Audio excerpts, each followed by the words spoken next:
স্বাগত সংবাদ যোগে। দিনের প্রধান সংবাদ ও তার বিস্তারিত বিশ্লেষণ নিয়ে আপনাদের সাথে আছি আমি রুবাইয়াত অদিতি। আমাদের সাথে জাহাঙ্গীরনগর বিশ্ববিদ্যালয়ের শিক্ষক অধ্যাপক ডক্টর শামসুল আলম যুক্ত আছেন।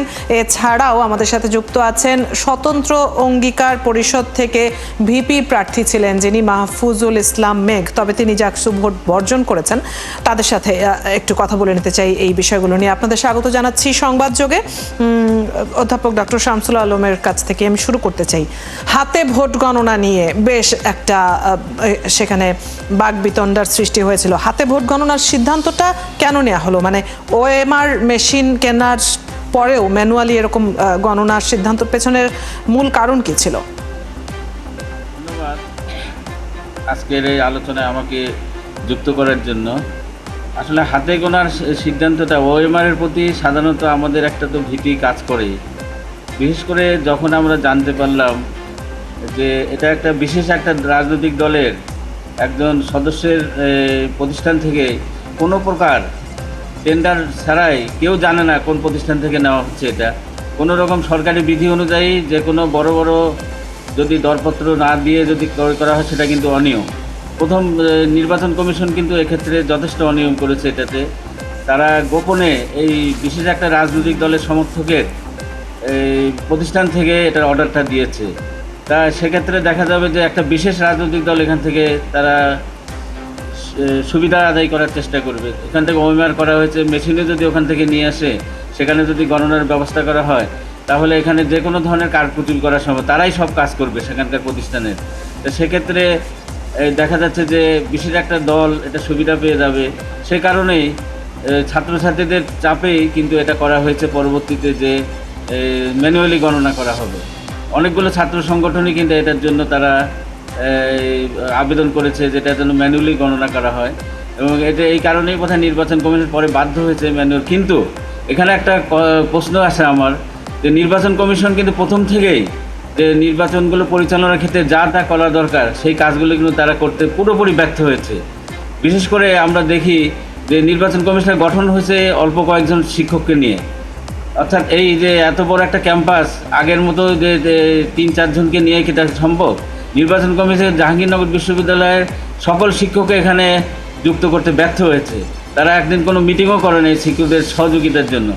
ম্যানুয়ালি যখন সিদ্ধান্ত হলো তখন তো তাদের উচিত ছিল যে জনশক্তি বাড়ানো, কিন্তু তারা কিন্তু জনশক্তি বাড়ানোর ব্যাপারে কোনো পদক্ষেপ গ্রহণ করে নাই। তার ফলাফলটা কি হলো? আমার একজন সহকর্মীকে আমাকে চলে যেতে হলো এত স্টেজ নেওয়ার জন্য। আমরা জানতে পারলাম তাকে ভোরবেলা ডেকে আনা হয়েছিল, এখানে ডেকে নিয়ে এসে ঘুম থেকে উঠে নিয়ে আসা হয়েছে এখানে। তার ফলাফলে যে তাকে কিন্তু একটা স্টেজ নেওয়ার ফলে তার মৃত্যুবরণ করতে হয়েছে।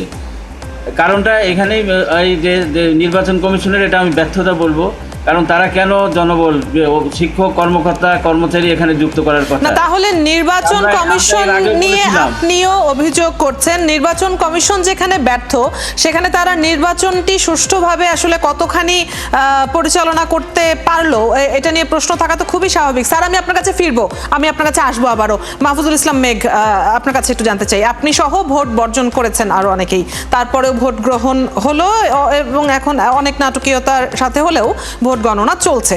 তো আপনাদের তাহলে এর পরবর্তী পদক্ষেপ কি হবে? দেখুন, আমরা খুব স্পষ্টভাবে আমাদের প্রেস ব্রিফিং এ জানিয়ে দিয়েছি যে আমরা আসলে এই ভোটটা বর্জন করছি নির্বাচন কমিশনের যে অথর্বতা, নির্বাচন কমিশনের অযোগ্যতা এবং যার ফলে যে অসঙ্গতিটা দেখা দিয়েছে সেটার ফলে। এবং আমরা এইটাও বলে দিয়েছিলাম যে আমরা নির্বাচন কমিশনের সমন্বয় গঠন করে আবার প্রতিষ্ঠানকে পুনর্নির্বাচন করা হবে। তো যেহেতু নির্বাচন কমিশন আমাদের কথা শোনেনি, তারা এখন ভোট গণনা করছে না। আসলে ভোট গণনার যে নাটকটা হচ্ছে, আপনার দুইটা একটা হল সংসদ এবং কেন্দ্রীয় সংসদ। কেন্দ্রীয় সংসদ না করে এই যে ব্যাপারগুলো ওয়ার্ড এফিসিয়েন্সি যে ব্যাপারগুলো, এগুলো আমরা দেখছি যে তারা করতে পারছেন। আমরা দেখতে চাই আসলে কি এখন তো অপেক্ষা করা ছাড়া আর কিছু করার নেই, কারণ এখন যদি আমরা কিছু করতে চাই দেখা যায় একটা মব তৈরি হয়ে যাবে। মকরা বলবে যে আমরা নির্বাচন বাধা দিতে এসেছি, তখন আবার একটা আমি ক্যাম্পাসে কখনোই অস্থিতিশীল করতে চাই না আমরা কেউই।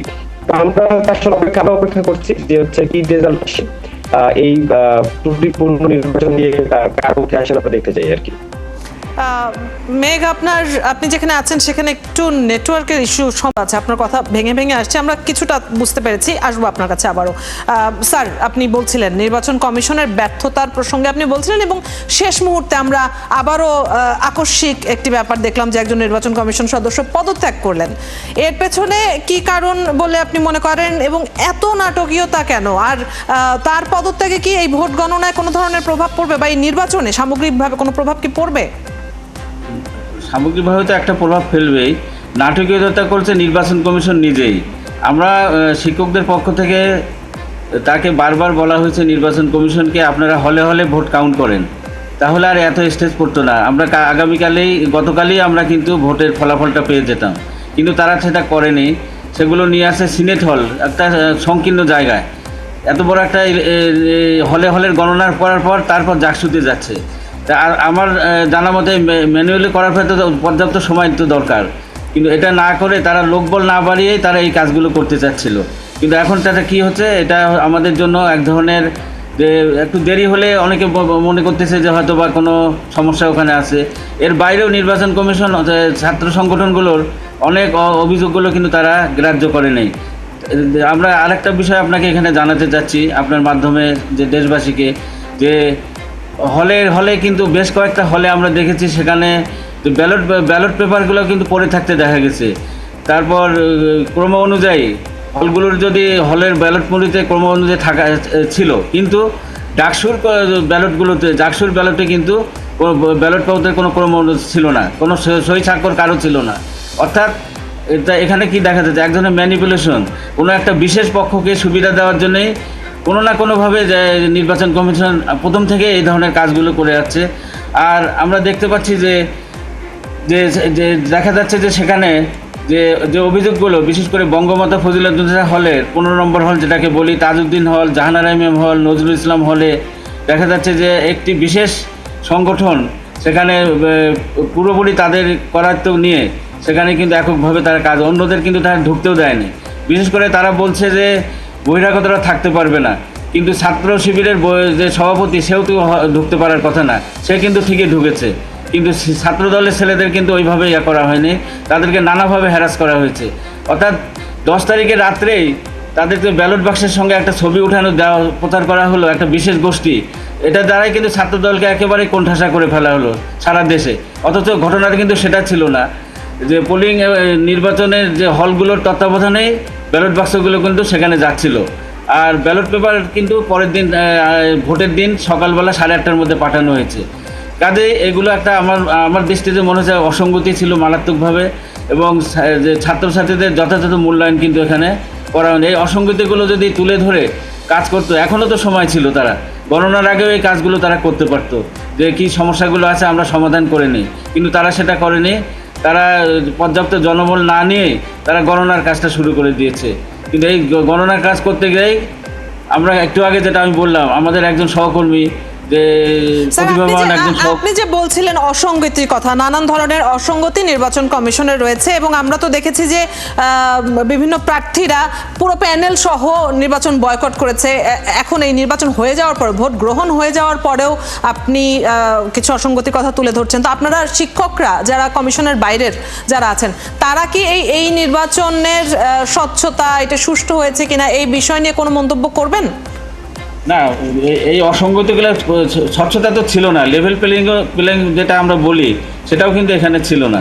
একটা বিশেষ পক্ষকে দমিয়ে রাখার জন্য যারা বিভিন্ন ধরনের অপপ্রচার করছে, সে বিষয়গুলো নিয়েও নির্বাচন কমিশন কোনো ভূমিকা কিন্তু এখানে আমরা দেখিনি। অর্থাৎ তারা এগুলাতে কোনো গ্রাহ্যই করেনি। বারবার বলার পরেও, আমাদের সিনিয়র শিক্ষকরা আমরা বলার পরেও এই বিষয়গুলো তারা কিন্তু দেখেনি।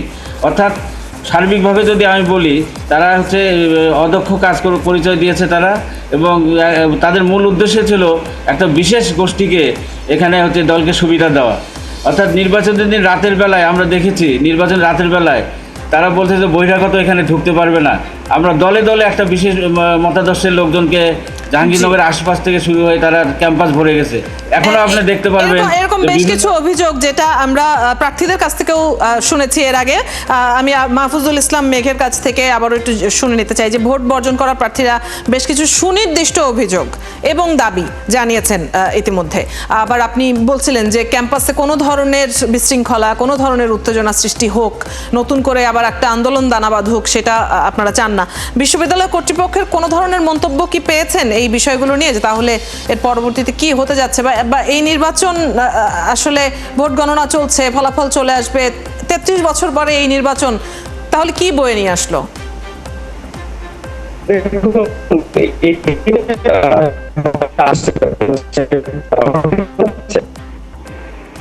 আপনার কথা খুব ভেঙে ভেঙে আসছে, বাক্যগুলো স্পষ্ট হচ্ছে না।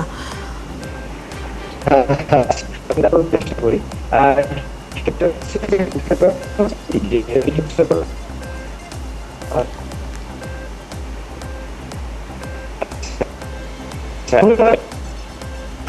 মেঘ, আপনি কি হেডফোনটা খুলে তারপর কথা বলবেন একটু? হেডফোন ছাড়া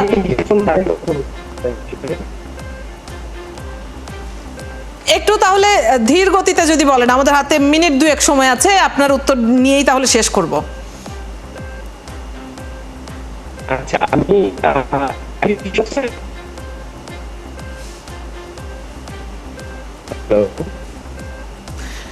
না, খুবই দুঃখিত মেঘ, আমরা শুনতে পাচ্ছি না আপনার কথা আসলে। যেহেতু আমাদের হাতে অল্প একটু সময় আছে, আমি আবারও অধ্যাপক ডক্টর শামসুল আলমের কাছে চলে যাচ্ছি এবং এই প্রসঙ্গটি নিয়ে মেঘকে আমি যেটা জিজ্ঞেস করলাম যে তারা সুনির্দিষ্ট অভিযোগ এবং দাবি তো জানিয়েছেন এবং তারা ক্যাম্পাসে কোনো ধরনের বিশৃঙ্খলা চাচ্ছেন না, তো বিশ্ববিদ্যালয় কর্তৃপক্ষ এই ধরনের কোনো মন্তব্য কি করেছে যে তাহলে তাদেরকে কিভাবে অ্যাড্রেস করা হবে যারা বর্জন করেছেন? বিশ্ববিদ্যালয়ের কর্তৃপক্ষ থেকে এই ধরনের কোনো উদ্যোগ এখন পর্যন্ত নেওয়া হয়নি। অর্থাৎ এক ধরনের আমরা দেখছি যে বাধাহীনভাবে যে অনিয়মগুলো চলছে এবং চলতেছে এখন পর্যন্ত। আর একটা বিষয় আপনার নজরে আমি আনার চেষ্টা করছি যে যেখানে নির্বাচনের আর একটা শর্ত থাকে যে ভোট দিতে যায় তাকে কিন্তু একটা অমোচনীয় কালি দিয়ে দেওয়া হয়, সেটারও কিন্তু অভাব পরিলক্ষিত হয়েছে এখানে। যে সেটা কিন্তু একটা নকল ধরনের একটা অমোচনীয় কালি নিয়ে আসা হয়েছিল, মার্কার দিয়ে মার্কারটা উঠিয়ে ফেলানো যায়, সেটাও কিন্তু করা হয়েছে বিভিন্ন হলগুলোতে। অর্থাৎ নানা ধরনের অভিযোগ এখনো পর্যন্ত রয়ে গেছে, যেখানে ভোট গণনা নিয়েও নাটকীয়তা চলছে। আমরা পরবর্তী সংবাদগুলোতে আসলে দেখব যে কোথাকার জল কোথায় গড়ায়। আপনাদেরকে অনেক ধন্যবাদ আমাদের সাথে যুক্ত হবার জন্য। মেঘের যদি কথা শুনতে পেতাম তাহলে নিশ্চয়ই আলোচনাটা আরও একটু ভালো হতো। ধন্যবাদ সময় দেওয়ার জন্য। দর্শক, আমাদের সাথে জাহাঙ্গীরনগর বিশ্ববিদ্যালয়ের শিক্ষক ডক্টর শামসুল আলম এবং প্রার্থী, একজন ভিপি প্রার্থী যিনি ভোট বর্জন করেছেন, মাহফুজুল ইসলাম মেঘ, তারা যুক্ত ছিলেন এতক্ষণ। এই ছিল আজকের সংবাদ যোগে। আগামীকাল ঠিক রাত 10টায় আবারও দেখা হবে নতুন কোনো বিষয় ও তার বিশ্লেষণ নিয়ে। ৭১-এর সাথেই থাকুন।